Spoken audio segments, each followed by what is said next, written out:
Nous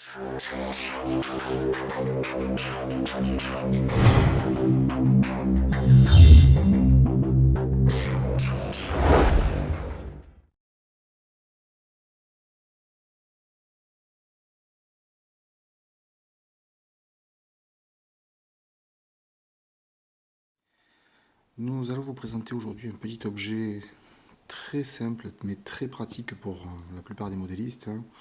Il s'agit en fait donc du testeur de cerveau.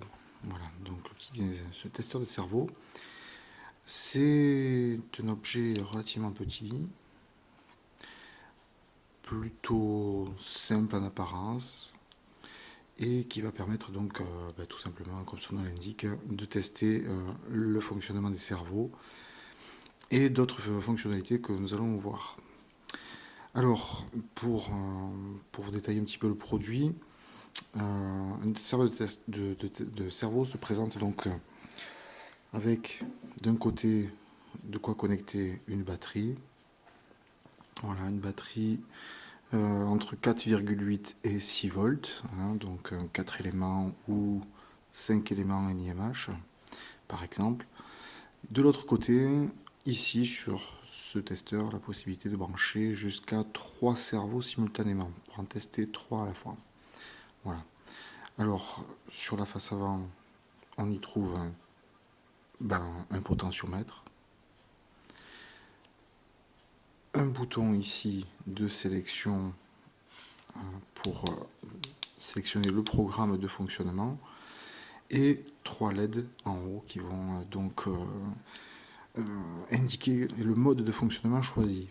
Le premier, c'est un mode manuel où on va pouvoir faire bouger le cerveau tout simplement en actionnant le potentiomètre. Le deuxième va mettre les cerveaux dans leur position neutre. Et la troisième fonctionnalité, c'est un fonctionnement en mode automatique. Autrement dit, les cerveaux vont être actionnés de façon continue, voilà, dans les deux sens. Sans plus attendre, je vais vous montrer donc les branchements. Alors nous allons prendre ici pour exemple deux cerveaux standards. Voilà, ce sont des cerveaux Futaba 45 grammes que je vais brancher donc côté gauche. On vérifie bien la polarité. Voilà donc pour le premier. Le deuxième cerveau. Voilà.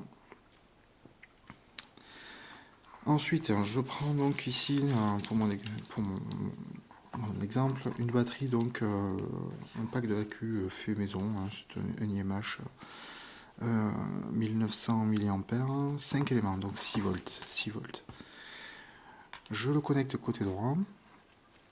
Pareil, je vérifie la polarité et tout de suite on voit le premier mode qui s'allume, la première LED ici en haut à gauche qui s'allume.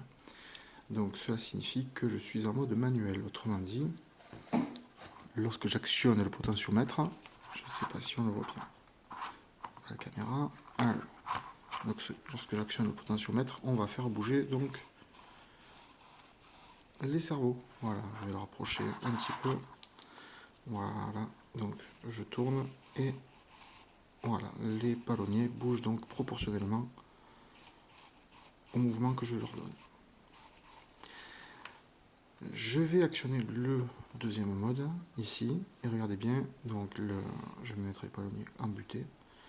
Lorsque j'appuie donc sur le deuxième mode, les cerveaux vont tout simplement se mettre au neutre. Regardez bien, j'appuie une fois. Hop. Voilà, donc là mes cerveaux sont en position neutre. Très pratique lorsque l'on veut régler un modèle.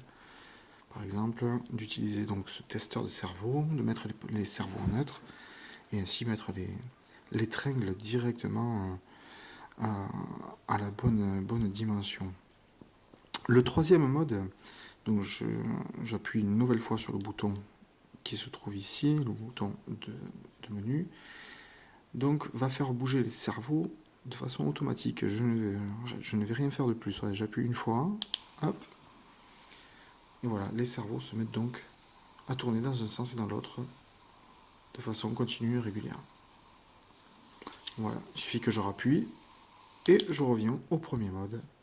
Premier mode, donc qui est le mode manuel. Voilà. Donc vous voyez, c'est tout simple. Mais cet objet est quand même bien pratique pour vérifier le bon fonctionnement d'un cerveau et aussi pour pouvoir l'installer dans un modèle, hein, et faire les réglages nécessaires sans avoir recours à la radiocommande, au récepteur, à une batterie. Là, directement, une petite batterie. Moi, personnellement, j'utilise ce pack uniquement pour le testeur d'accu, il ne sert à rien d'autre. Et j'ai tout directement sous la main pour régler mes cerveaux. Voilà, donc ce genre de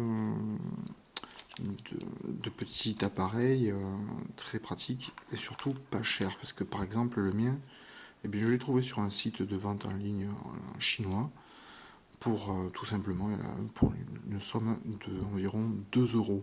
2 euros, frais de port inclus.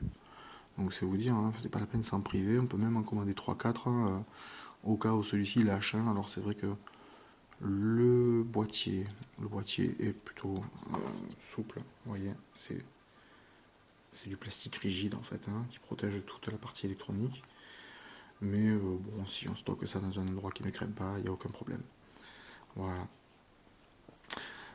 J'espère que cette petite vidéo vous aura été utile pour découvrir donc le fonctionnement de ce petit objet, et j'espère que vous retrouverez donc bientôt sur le site Erxexinc.